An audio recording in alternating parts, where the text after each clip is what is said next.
the money doesn't mean anything anymore because you're so unhappy. So you guys, God has given you talents in drawing, in singing, in writing, in acting, in building costumes, 1,000 different things. And you don't do those things because people pay you, right? How many of you guys are artists? How many of you guys are drawing?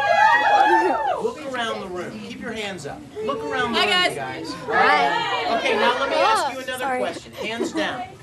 How many of you, and I'm serious, I'm serious right now. How many of you only draw when you get paid to draw? Look around the room. Do you see my point?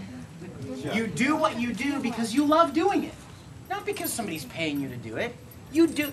You know what? If I never got paid to voice act again, I would still do it because I love it. You see, and that's what I want for you guys.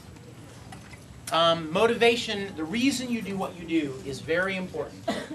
So I want the best for each of you guys. And if you have any interest in voice acting or being an engineer for like sound studios or drawing animation, equip yourselves. Develop your skills as best you can, and don't do it only when somebody pays you or hires you. Do it and do it and do it. I was writing songs for years, hundreds and hundreds of songs, not because anybody bought them, not because I recorded them and put them on a CD and sold them. I just did them because they just came out. They just come out of you. Just like you guys draw something, it just comes out of you. You have to express it. And then I was blessed enough to get the chance to start sharing my music. But I never did it because I thought I was going to make any money at it or become famous. It was just something I loved.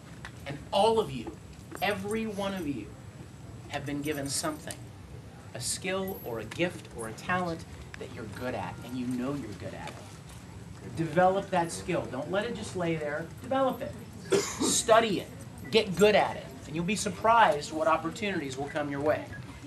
All right? Okay, enough serious talk. I love you guys.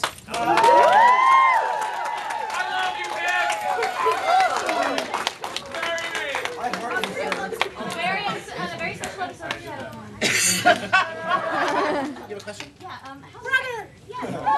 how's Aaron doing? Aaron is awesome. Aaron Dismuke is super awesome. He had a birthday a couple of weeks ago. And you know what's funny about Aaron is that he wrecks every car he drives. I love him. I'm serious, he scares me. Because, I mean, his parents got him a car when he turned 16. And, right after he turned 16 and got his license, he was driving his mom's sport utility, and he lost control of it and like rolled it. Thank God. I mean, yes, he was okay, and it was unbelievable that he was okay. So then, no, the car was total. So then, like just a couple of months later, I was up in Dallas recording, and that's where he lives, and he calls me and he's like, "Hey, I want you to come over and let me take you for a ride in my car. My parents bought me a car." So I went over to his house and we toured around his neighborhood. It was like a Toyota 280Z, 200ZX or something. It wasn't new. It was much older model. But he had that little T roof. We took the T's off, so it was like a convertible. And we're tooling around, and he's driving me around town and talking and having a great time. Like 3 weeks later, he wrecked it.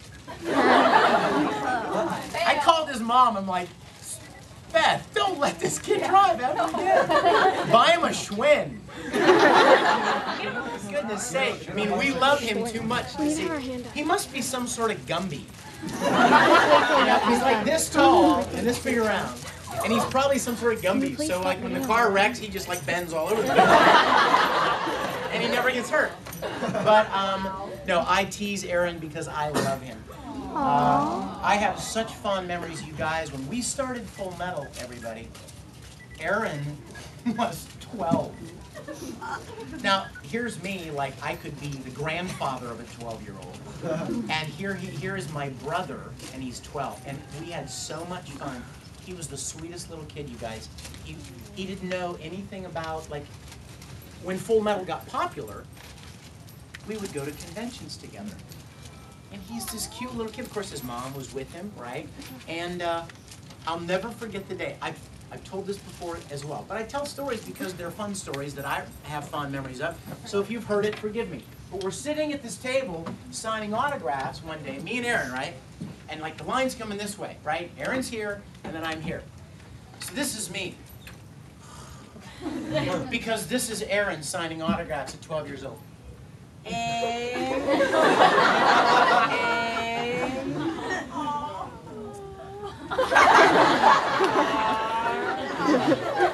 I'm like, oh my God! I was like, just please, hey, just do it, just be done. So we went to dinner one night after an autograph session, and we went to, what's the place? What's the Italian place where they have like butcher paper and they give you crayons and you can... Macaroni Grill. Yeah, Macaroni Grill. It was one of those kind of places. Or Olive Garden. It was, yeah, so they had the paper, they had the butcher paper, and they brought crayons. And I'm sitting there with Aaron, and I'm like, dude, you've got to sign your autograph. You need to learn to sign your name faster. Because there are a lot of people, right? We want to get to as many people as we can.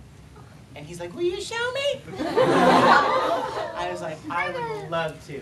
So we're sitting there, and I was showing, I'm like, okay, the main, like if you look visually at your name, Aaron, there's an A, and then like just let it trail off.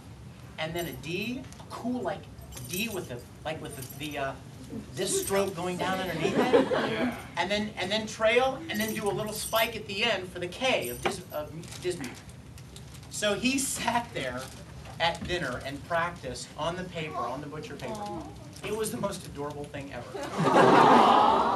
And so for the next several years, whenever we did conventions together, he would do it and he'd like look at me. How's that? So now he's 18 years old. I just sent him a birthday message a couple of weeks ago. He turned 18.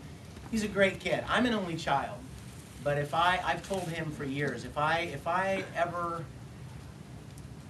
going to have a sibling, I would want it to be a younger brother. Not an older brother, not an older sister, younger sister, a younger brother.